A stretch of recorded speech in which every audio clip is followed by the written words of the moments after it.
So sex is missing from the data, but there are enough echoes of it throughout my hundreds of interviews that I would be remiss to ignore it. Certainly it's one of the 3 most important things you do, and whether you are a man or a woman, it directly impacts your performance in ways you may not realize.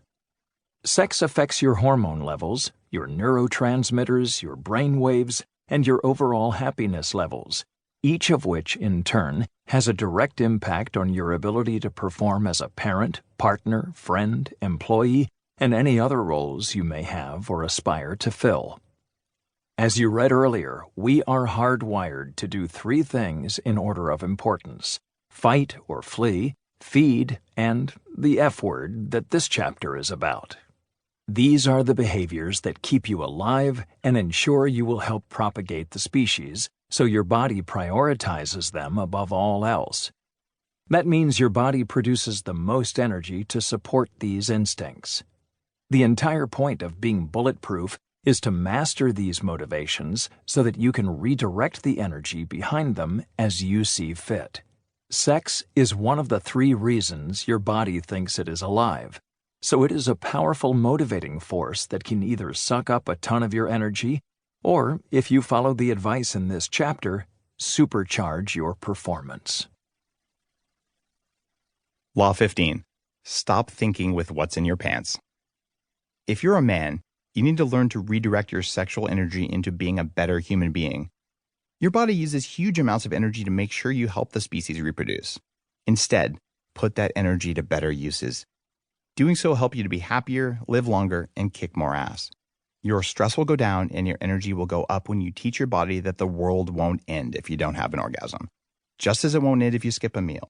A craving is a craving, and any craving will take you off your game until you master it.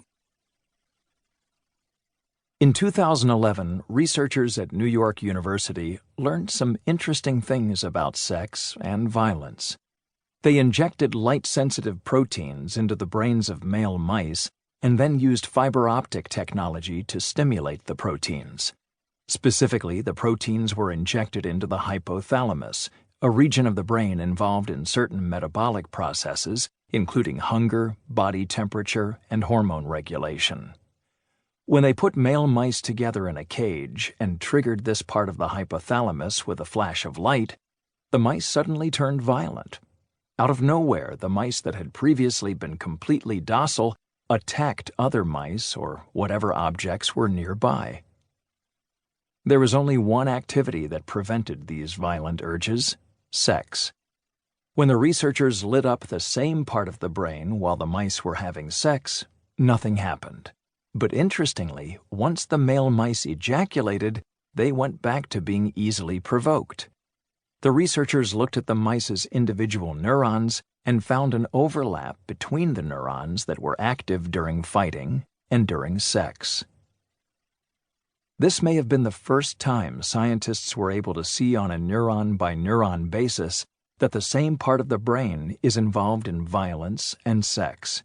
When you think about it, it makes sense that the same part of the brain controls 2 behaviors that keep the species alive. Being able to fight off predators obviously keeps you alive, and having sex ensures that the species will continue to live. But that's no excuse for any behavioral overlap between sex and violence, and it's why it's so powerful to channel your sexual energy to positive ends. Psychologists and spiritual masters call this sublimation, the act of consciously transforming sexual or any other urge into creativity or physical action. Boxers and other professional athletes have long been known to forego sex before a competition. Muhammad Ali reportedly refused to have sex for 6 weeks before a boxing match, and some teams at the World Cup even institute sex bans for players before competition.